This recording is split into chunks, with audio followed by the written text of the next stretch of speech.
Today, we're going to be talking about gratitude. And it's so funny because before I went live, my neighbor's extremely loud house alarm went off. And it was so loud, I didn't think anyone would be able to hear me.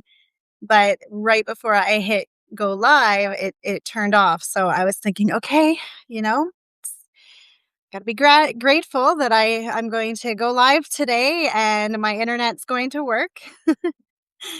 Okay, so I'll begin. This is my first scheduled live. I'm excited and I'm nervous, but mostly excited. And if you don't know me, my name is Stephanie. I am the author of Untamed here on Substack. I am a somatic coach in embodied leadership, and I really like to explore what coming home to yourself really means in the moment, especially in midlife and beyond.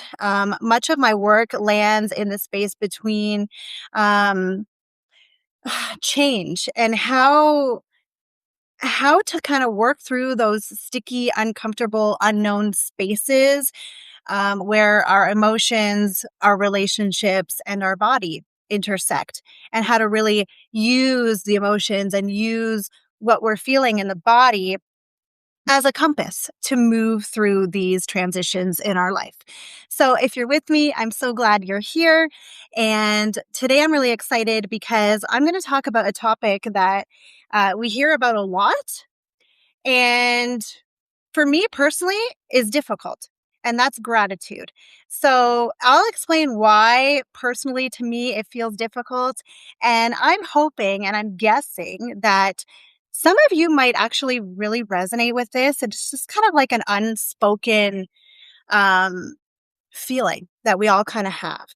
But nobody really talks about it because, well, let's dive in. But before we dive in, at the end of today's video, um, and these sessions are intended to be short and sweet, probably no more than 10 minutes. They're designed to be like a drop in so that I can hopefully elevate your day and give you something insightful to take with you after the video. Um, so at the end of the practice, I'm going to give you a somatic way to experience and feel gratitude in your body. And the whole reason that I wanted to do this today was because for me, gratitude was always difficult to work with. This attitude of gratitude that society likes to tell us we should have, to me felt almost mechanical or like a have to. So if you're anything like me and you're super ambitious and you're a deep feeler, when somebody tells you you should do something, your psyche automatically wants to rebel. That's just the way I've always been. And if you resonate with that, I'd love to know. Um, because to me, it's almost like it's really hard to feel one thing very deeply and feel the other things that are true as well. So for me, developing an attitude of gratitude was really difficult when I felt really heavy, intense, I'd say heavy emotions more deeply than the happy things. It was hard for me to focus on the things that were going well when I could very, very clearly see the gap. So for me personally, and let me know if you resonate, developing this attitude of gratitude was really hard when I couldn't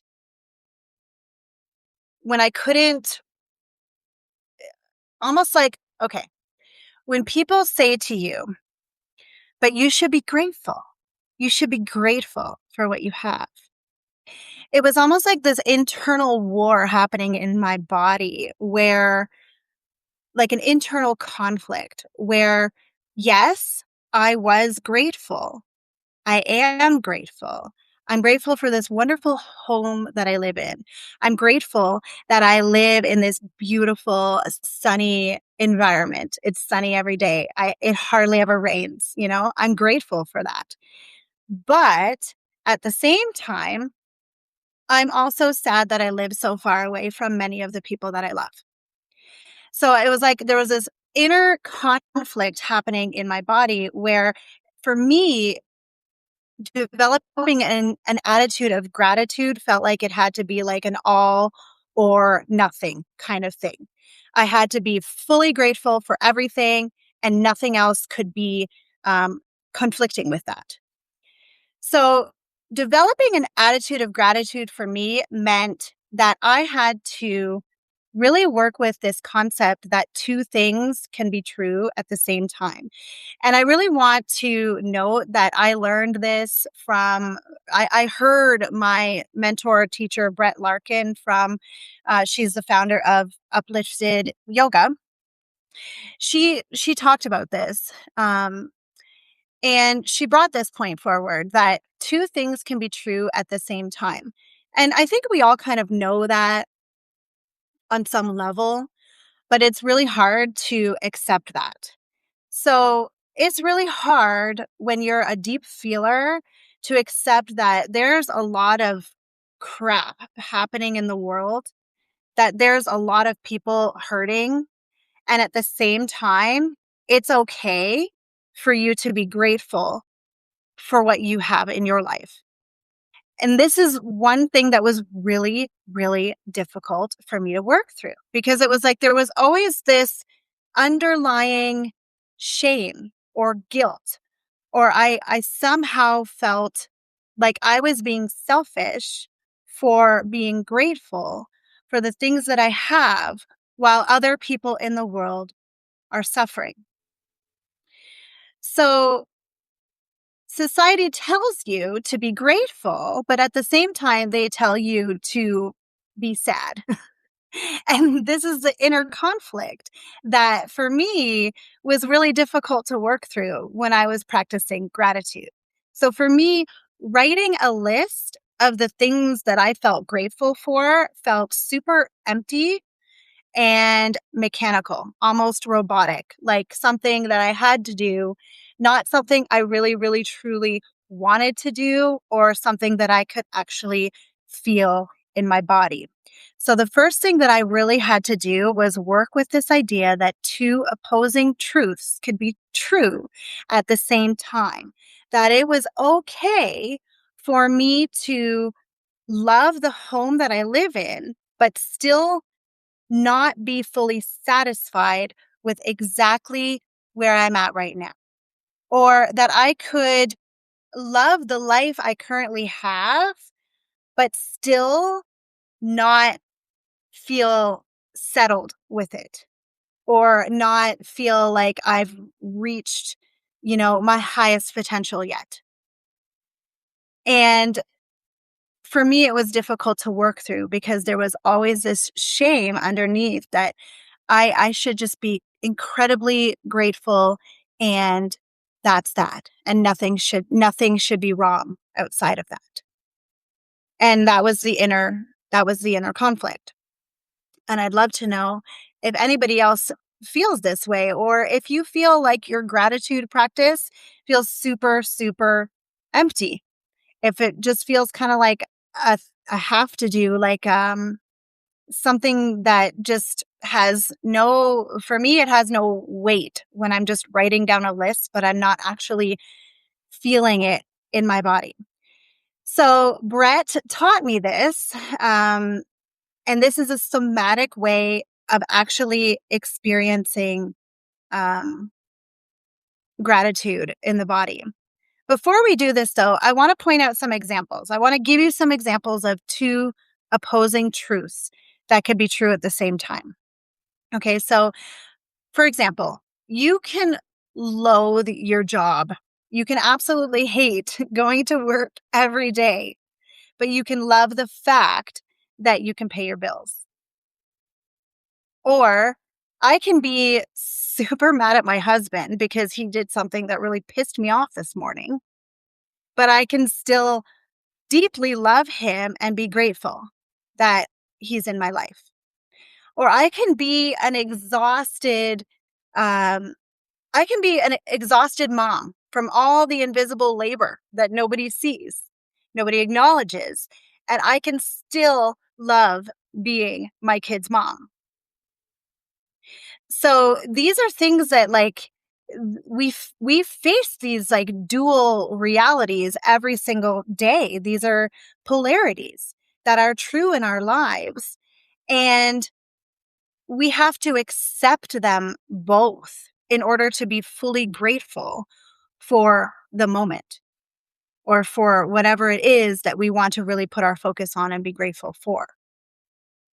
And when we can really focus on like achieving this non-duality with these polarities in our lives, I think that's truly where gratitude can begin to really take root and flourish in our life. When there's no inner conflict happening within the body, when there's no underlying shame or guilt or feelings of selfishness for being grateful for the things that you have, or feelings of shame for not liking some of the things that are happening in your life. So for me, this practice that I'm about to share with you, it really works because, as you know, if you read any of my posts, um, change happens in the body. I truly believe that. Um, I believe the brain processes thoughts and gives us meaning, but uh, the body makes it real.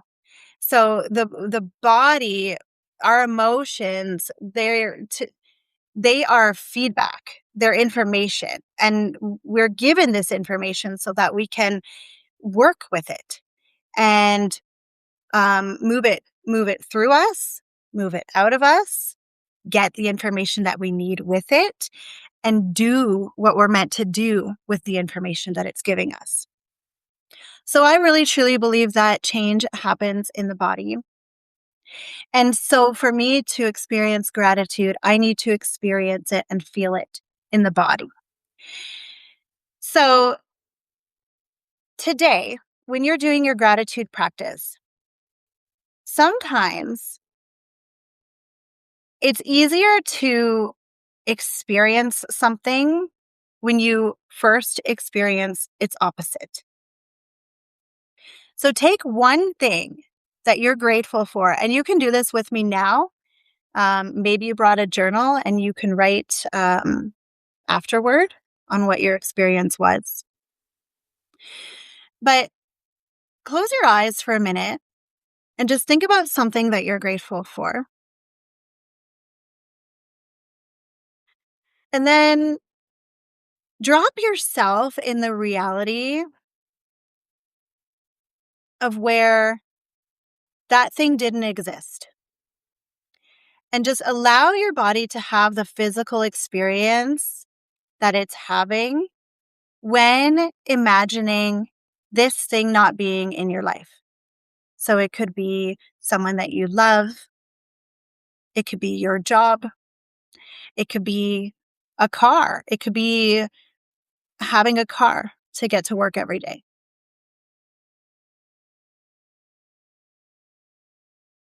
And then allow your body to have the physical experience. Notice the sensations that you feel in your body. If it feels constricted, if it feels heavy, if you feel sadness, really experience what it would be like if that didn't exist. And now drop that thing into your life. Bring it back.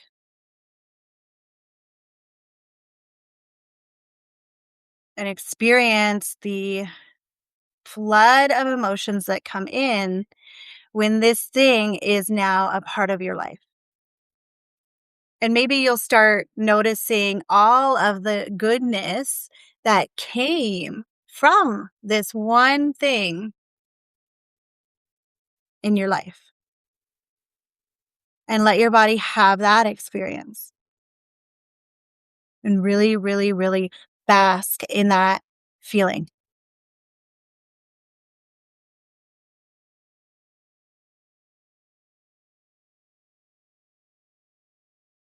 And so that's a simple somatic practice that you can do to really feel gratitude in your body. And if you are writing a list every morning of 3 or 5 things that you're grateful for, you could take it a step further by using this somatic experiencing to really make gratitude real in your body. So maybe just enhance your current gratitude practice with this and see, maybe try it for 7 days and see if it makes a difference. If you notice that you're focusing more on the things that you're grateful for rather than that gap. And I'll leave you with a journal prompt that you can take and write on now, or maybe you can write on it later. But the question I want you to consider or reflect on is, how would things be different if I didn't have blank? So maybe write down about what you experienced when you took that thing out of your life. Write all of that down. How would things be different if I didn't have blank? Fill in the blank. Thank you so much for joining me today. And I'm going to be going live bi-weekly. So our next live will be on the 24th. And we're going to be talking about um, uh, a sh- oh, why do I forget what the topic is? Oh, making short or small changes, little small changes, and how making these small changes can make a really, really big impact and difference on how we move through the world. So that will be the next topic on the 24th. And thank you so much for being with me today. And I'm looking forward to seeing you again.